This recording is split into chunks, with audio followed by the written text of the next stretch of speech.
Alors moi je suis actuellement enseignant à Mantes-la-Ville. Avant d'être enseignant, j'ai fait une thèse en littérature comparée sur Charles Péguy, tel qu'il a été lu par le théologien suisse Hans Urs von Balthasar. Alors Charles Péguy est né à Orléans en 1873. Il est connu pour être le fils d'une rempailleuse de chaises.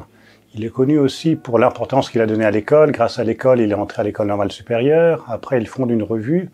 Il s'engage en dreyfusisme. C'est un socialiste ardent. Mais peu à peu, suivant ses intuitions, il retrouve la foi.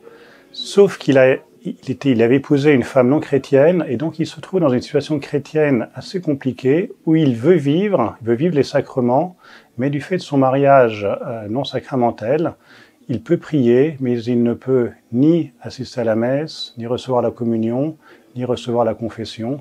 Ce qui fait que Péguy est en quelque sorte un chrétien sur le seuil, en même temps dans l'Église et hors de l'Église, et donc une figure qui fait une sorte de pont entre les croyants typiques en un sens et les croyants atypiques.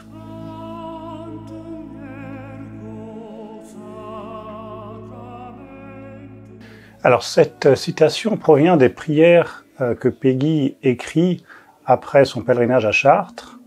Et dans ces prières, il présente comment sa vie est pleine de malendurance, de douleur, de misère, tant de difficultés, du fait justement de sa situation familiale, de sa situation matrimoniale.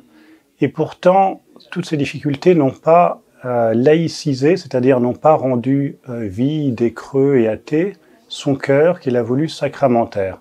C'est-à-dire que les sacrements, bien qu'il n'ait pas pu y participer, eh bien les sacrements sont restés quand même au cœur de sa vie. Et ce qu'il nous enseigne, c'est comment contempler les sacrements quand justement on ne peut pas y participer. Et ce qu'il nous montre, c'est en gros les attitudes intérieures que tout croyant doit avoir, qu'il participe ou non au sacrement. Et ensuite, il nous montre comment les sacrements finalement n'ont qu'un seul but, c'est créer la communion avec autrui et avec Dieu. Péguy, c'est vraiment le poète de l'espérance. La petite fille Espérance, c'est lui qui nous remontre les choses sous un jour nouveau. Alors, ce qu'il va nous dire à propos des sacrements, c'est comment les voir avec un regard nouveau, avec son regard à lui qui n'a pas accès aux sacrements, comment il nous reconduit vraiment à ce qui est le cœur de la vie sacramentelle, qui est finalement non pas une vie où moi-même je me justifie et j'accomplis des devoirs, mais c'est une vie qui vraiment me remet en lien avec autrui, avec Dieu.